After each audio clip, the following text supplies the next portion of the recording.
حضور میں اگر آپ نے کچھ نہ دینا ہوتا تو یہ نامہ مال میں جھوٹ دیتا ہے، یعنی بچے کے ساتھ بھی آپ کو سچی بات کرنی ہے۔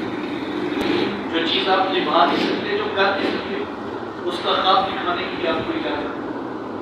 یہ اسلام کا خوبصورت مزاج ہے، بچوں کی طبیعت میں سچائی سکتا ہے۔ لیکن ہماری روٹین کیا ہے؟ گھر میں گھنٹی بجی اور بچہ آیا تھا فلاں شخص ملاقات کے لیے، ہم نے سنا کہ جاؤ جا کر کہہ دو کہ بابا گھر پر موجود۔ بچے تو بچے ہوتے ہیں، بچے نے جا کر کہہ دیا۔ اچھا ایک عام سی بات تھی، آپ نے کہا روٹین کی بات ہے، یہ تو بہت بڑا مسئلہ ہے۔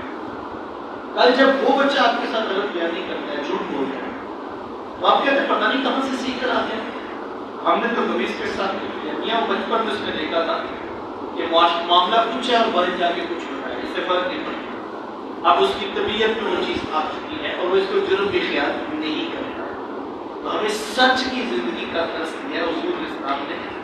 سچ انسان کو تمامیت پر ہوتے ہیں، سچ انسان کو سکون عطا کرتا ہے، تو ہمیں سچائی کا بس جو ہے وہ اپنی زندگی میں شامل کرنا ہے۔ دوسری بات جس پر میں توجہ چاہتا ہوں، دوسرا لقب حضور اسلام کا الامین، حضور امانت دار تھے۔ کتنے امانت دار تھے، اللہ اکبر۔ آقا کریم علیہ السلام جب ہجرت کی ہے، آپ جانتے ہیں حضور اسلام کے گھر کا محاصرہ کر لیا، لوگ ننگی تلواریں لے کر حضور اسلام کے گھر کے باہر کھڑے، لیکن آقا کریم علیہ السلام کو یہ فکر نہیں ہے کہ یہ لوگ میری جان کے دشمن ہیں، یہ میرے خون کے پیاسے ہیں، بلکہ حضور علیہ السلام کو فکر کیا ہے، ان کی امانتیں میرے پاس ہیں، وہ ان کو کیسے واپس ہیں، یا کن کی امانتیں واپس ہو رہی ہیں۔ اللہ اکبر، جو صرف مذہب کا اختلاف نہیں رکھتے بلکہ اب جان کے دشمن ہیں، خون کے پیاسے بن چکے۔ ہمیں حضور علیہ السلام نے زندگی کا حسن دیکھی ہے، زندگی کا جمال دیکھی، یا کن کی امانتیں ہیں جو ابو جہل سے اتنا مخلص ہے، اس کے کہنے پر، اس کے اوپر لگانے پر تلوار پکڑ کے میرے حضور کے گھر کے باہر آتا، جو ابو لہب سے اتنا مخلص ہے، اس کے کہنے پہ تلوار لے کے میرے حضور کے گھر کے باہر کھڑا ہو گیا، تو یا وہ ابو جہل کے گھر میں اپنی امانت کیوں نہیں رکھواتا؟ وہ اگر اتنا اعتماد رکھتا ہے ابو لہب پر، تو اپنی امانت ابو لہب کے آپ پہ کیوں نہیں پکڑتا؟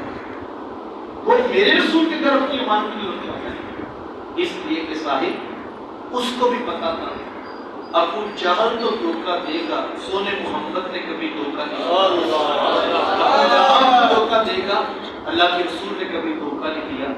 ورنہ جس کے اتنا انسان خلاف اٹھے کہ تلوار لے کے اس کو شہید کرنے پہ درپے ہو، تو وہ اپنی امانت کیوں کر رکھواتا ہے؟ اس لیے کہ پورے شہر مکہ میں اس کے پاس کوئی دوسرا آپشن نہیں، اس کو بھی پتا تھا اس سے بڑی آپشن ہوتی ہے، اور پورے شہر مکہ میں اگر کسی گھر میں امانتیں محفوظ تھی تو وہ گھر آمینہ کے لال ہے، وہ رسول اللہ، وہ محمد عربی صلی اللہ علیہ وسلم کا تعلیمات تو یہ تھی کہ تمہارے پاس اگر کسی کافر نے بھی امانت رکھوائی ہے تو وہ واپس کر دو، لیکن ہم تو اپنے بہن بھائیوں کا بھی حصہ دینے کے لیے تیار نہیں ہیں۔ کتنے لوگ ہیں جو خوشی خوشی بہنوں کو ان کا حق دینے کے لیے امانت رکھتے ہیں؟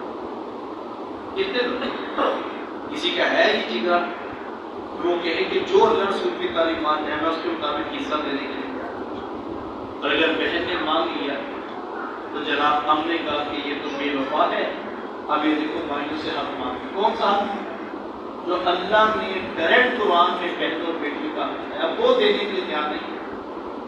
لیکن ہم نے جھنڈا پورے محلے میں سب سے بڑا حضور کے نام کا گھر میں لگایا، 3 منزلہ بلڈنگ چلانا ہوا ہے، روشنی ہے، لائٹنگ ہے، جناب کیا ہے؟ حضور کا میلاد ہے۔ بڑی خوشی کی بات ہے، برکت کی بات ہے، لیکن جس رسول کے نام کی جھڑیاں لگا رہے ہو، جن کے نام کا چلانا کر رہے ہو، ذرا اپنے اندر محفوظ ہوں، آپ بھی اپنا محاسبہ کریں۔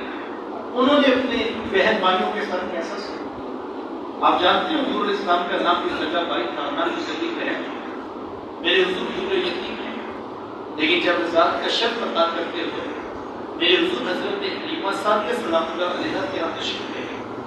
آپ جانتے ہیں ان کی ایک بیٹی تھی جن کا نام شیما یا شیما بتایا کرتی ہے، اور رشتے میں حضور علیہ السلام کی رضائی بہن رہتی ہے۔ قبیلہ بنو سعد کے رواج کے مطابق شام کو جب مائیں کھانا پکانے لگی تو بہنیں اپنے بھائی گود میں اٹھا کر باہر کھلے میدان میں لے آئی۔